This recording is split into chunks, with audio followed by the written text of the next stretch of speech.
I believe Neil brought up the fact that they're past the barrier. What is this barrier? I'm kind of confused, but also intrigued. I don't know, the barrier keeps them safe from pirates and smugglers, but it almost feels like they're being separated from the rest of the galaxy, which is also kind of weird.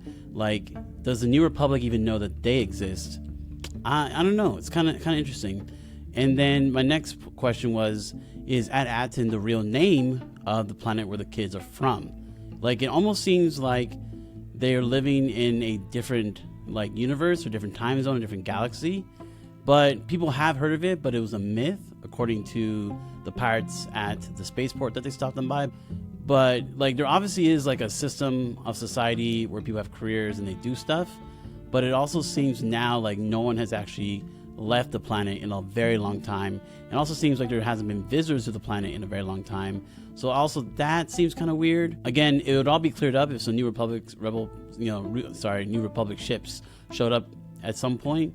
But we'll see. We'll see what happens. So almost feels like a mystery box that's being slowly opened. Like what's going to happen next? Because it seems like there's the mystery or like the adventure that the kids are on, but there's also this bigger mystery surrounding the whole whereabouts of where they come from and the planet and everything else. So the whole point of this episode, or where they start in this episode, the children are aboard the recently uncovered starship Onyx Cinder. So I didn't know that was a name. I didn't hear it being called that in the episode, but the ship is called Onyx Cinder.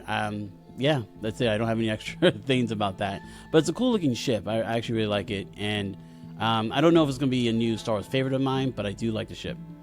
And then they finally learn about this like droid SM-33. The droid is a loyal droid in search of their crew, but swears allegiance to the new captain, Fern. So it was kind of like a cute little thing. Fern kind of hacks the droid in a way and just lies to the droid and says, hey, SM-33, I killed your captain, so that makes you the captain now. This is one of those things where like Fern, kind of takes the lead as far as like making sure things are taken care of. Fern is kind of the more dominant of all the children, and Fern takes the reins and decides that she'll be captain. Wim, I kind of would have liked it if Wim had been captain, but Wim just at this point seems just like a nuisance and a whole hot mess and gets them further and further into trouble. So Fern makes sense. She has like a cool head on her shoulders. She actually tries to like keep everybody together and doesn't try to panic as much and protect everybody. And she had an actual plan as far as telling the droid that she's a captain, and at least the droid didn't throw them away, as stowaways, and tries to get them back to At-Aten. So I really just appreciate that the show is showing, parts of Star Wars that I've never seen before. The second thing, as the children boarded, got off the ferry and started walking around, is I got this like feeling that I was discovering Star Wars for the very first time, to be honest with you. It was actually like just mesmerizing, not since I first watched like Star Wars A New Hope back, as a kid on Saturday night on local television. That's when I first discovered Star Wars, or really got to watch it. And that's kind of what I felt watching that episode. I was discovering it through the lens of the children, because again, it seems like they've been in such a bubble on their planet that they don't know anything about their galaxy, except for Wim's stories about the Jedi. But besides that, they don't know anything, and for us, it's like we're rediscovering it as well. So I really like that aspect of the show. Yeah, my last 2 points here are just kind of about the last bit of conflict. Wim sits down to eat some food. We don't obviously the children, they need to eat, but Wim just gets them in trouble all the time. And I feel bad for Neil, because he's just kind of like there for the ride, but then he's like, Wim, do something, and then Wim does do something, gets them a little bit out of trouble. SM-33 tries to defend them. That was a really good fight. Like, it was great to see actual fighting, hand-to-hand combat in Star Wars once again. We got some of that in Andor, but with SM-33, that droid does not pull any punches at all and was tossing those pirates all around the place.